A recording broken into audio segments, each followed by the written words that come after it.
құрметті достар, сіздермен бірге номер 85 орта мектептің апта жаңалықтары және оның жүргізушісі мен өзін-өзі басқару орталығының президенті Сияздығалия.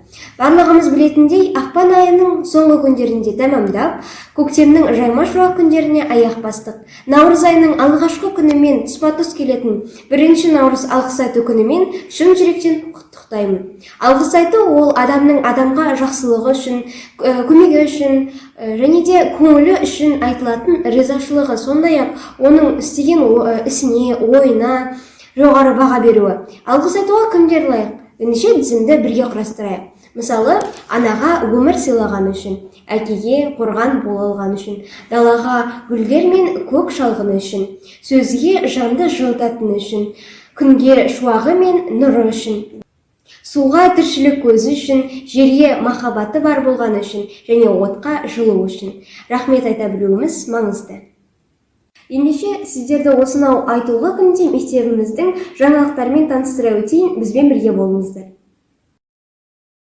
Мектебіміздегі апта легіндегі аталмыш оқиғалармен таныстырып өтейік. Олардың алғашқысы 20 ақпан 2021 жылы Қызылорда қаласында облыстық Қызылорда телеарнасы мен облыстық жастар ресурстық орталығының ұйымдастыруымен интеллектуалды ұлт тақырыбында мектеп бітіруші түлектер арасында телевизиялық сайыс байқауының аумақтық кезеңі өтті. Сайысқа Арал, Қазалы, Қармақшы, Жалағаш аудандарының мектептерінен 11 сынып оқушылары қатысты. Аталмыш сайысқа аудан мектептерінен оқушылар іріктелініп, мектебімізден 11 А сынып оқушысы Жанділдаева Лаура қатысып, арнайы диплом мен сыйлықтармен марапатталды. Құттықтаймыз. 23 ақпан күні 9 сынып оқушыларынан оқу пәндері бойынша дайындық деңгейлерін бақылау мақсатында оқу жетістіктерін сырттай бақылау кезекті сынама тесті алынды. Сынама тестіне 50 оқушы қатысты. 24 ақпан күні 4 В сыныбында сөйлей білуде өнер тақырыбында Еркінбаева Гүлмира апай ашық тәрбие сағатын өткізді. Тәрбие сағатта мақсаты оқушылардың сөз құдіреті, тіл табысу ұғымдары туралы түсініктерін кеңейте отырып, сөзді түсіне білу, сөйлеу дағдыларын қалыптастыру. Осы мақсаттарды басшылыққа ала отырып, өз есімдерінің бас әріптерінен басталатын адам бойындағы құнды асыл қасиеттерді айту арқылы жұмысын бастады. Артық сөзді тап, сөйлеу айдары, дәйек сөз, орнын тап деген секілді әдіс-тәсілдерді тұшымды пайдалана білді. Ашық тәрбие сағатын бұл мен әдісі арқылы қорытындылады. 26 ақпан күні 9 А, Б, В сыныптарында оқушылардың қызығушылығын, мамандыққа деген бейімділігін анықтау мақсатында профиль әдістемесі бойынша мектеп директорының бейіндік оқыту жөніндегі орынбасары Ерболатов Жомарт Бақытжанұлы жұмыс жүргізді. Жұмыстың мақсаты мектеп бітіруші оқушылардың қызығушылығын анықтай отырып, мамандық таңдауына бағыт-бағдар беру. Жұмыс барысында Ризапкинаның модификацияланған колломштықтық қызығушылық картасы әдістемесі пайдаланды. Берілген сауалнамада сұрақтар қызметтің әртүрлі бағыттарына деген оқушылардың қатынасына байланысты анықталды. Сауалнама қорытындысы шығарылып, ұпай санының басымдылығы қай мамандыққа қызығушылығының бар екендігін дәлелдеп, оқушыларға таныстырылды. Осындай жүйелі жүргізілген жұмыстардың нәтижесінде оқушылар өз мамандықтарын адаспай табуына септігін тигізеді.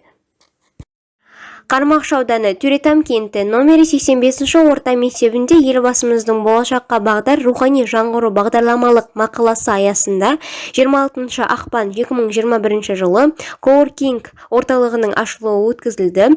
Коуоркинг орталығының ашылуы құрметіне мектеп директоры Шыңғысова Шаттық Мұхаммедқалиқызы сөз сөйлеп, лентасын қиды. Коуоркинг орталықтың негізгі мақсаты әлеуметтік маңызы бар бастамаларды, жобаларды және бірлесе жұмыс жүргізу үшін жастардың қолжетімді жұмыс кеңістігін ұйымдастыру. Кітапхана компьютерлермен жабдықталып, ғаламтор желісіне қосылды. Коуоркинг кітапханада ашылуының мақсаты өркениет көшіне ілесу. Қазіргі ойымыз Wi-Fi аумағы ұйымдастырылды, енді вебинарлар өткізіп тұратын боламыз. Кітапханадағы коуоркинг орталығы коммуникативтік алаң, сондықтан орталық 3 аймақтан тұрады. Білім, ойын және ғаламтор. Мектеп кітапханашылары шараға қатысушыларды орталықтың жұмыс барысымен жетік таныстырып, шара соңы концерттік бағдарламаға ұласқан болатын. Және де тағы да бір қуанышты жаңалықтарымыздың бірі, облыстық пәндік олимпиададан құқық пәні бойынша 11-ші А сынып оқушысы Жанділдаева Лаура бірінші орын иеленіп, республикалық олимпиадаға жолдама алды. Пән мұғалімі Серікбаева Жанар Үргенішбайқызы өзгелерден оза шапқан Лаура және білікті де білімді ұстазымыз Жанар апайды шын жүректен құттықтай отырып, республикалық олимпиададан жүлделі орын иегері болуға тілектеспіз. Сәттілік серіктеріңіз болсын. Қазіргі таңда өтіп жатқан мектебіміздегі 1 наурыз алғыс айту күніне орай ұйымдастырылған іс-шарамызға назар салуларыңызды сұраймыз.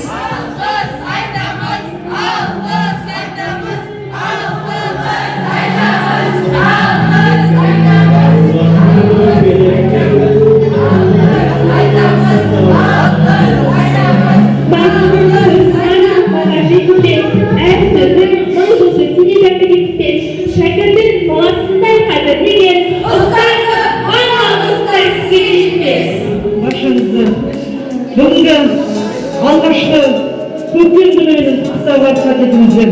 Және де осы айту күнделіктермен қатар келген біздің алғыс айту күнімізді шын жүректен құттықтаймын.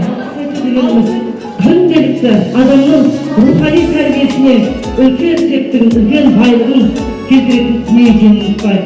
Сондықтан да ең бірінші алғысты мен осы егеменді елде дүниеге келгеніме алғысым шексіз деп айтар едім.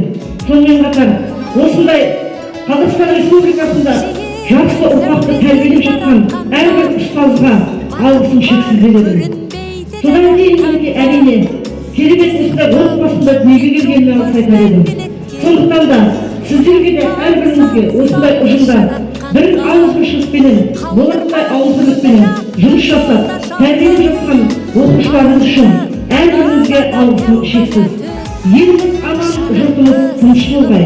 Әрбір арайлап атқан таңымыз тыншылардың шапағатын көгересін деген келеді.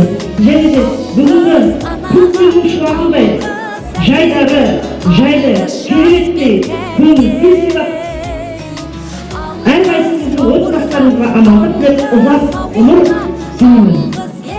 Бірге болайық әрдайымда, және де еліміз аман, жұртымыз тыныш болсын. Әріптестер, оқушылар, бүгінгі көктем мерекесімен тұспа тұс келген 1 наурыз алғыс айту күнімен барлықтарыңызды құттықтаймын.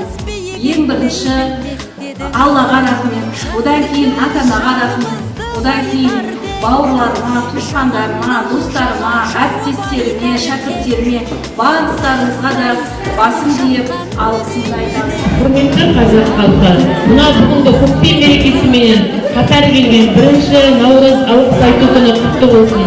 Алла тағала тек қана бізге осындай жақсы жағдайда ғана бір-бірімізге тілек айтып, бір-бірімізге алғыс айтып, аман есен жүре берейік. Барлығымыз аман есен болайық, еліміз тыныш, жұртымыз аман болсын.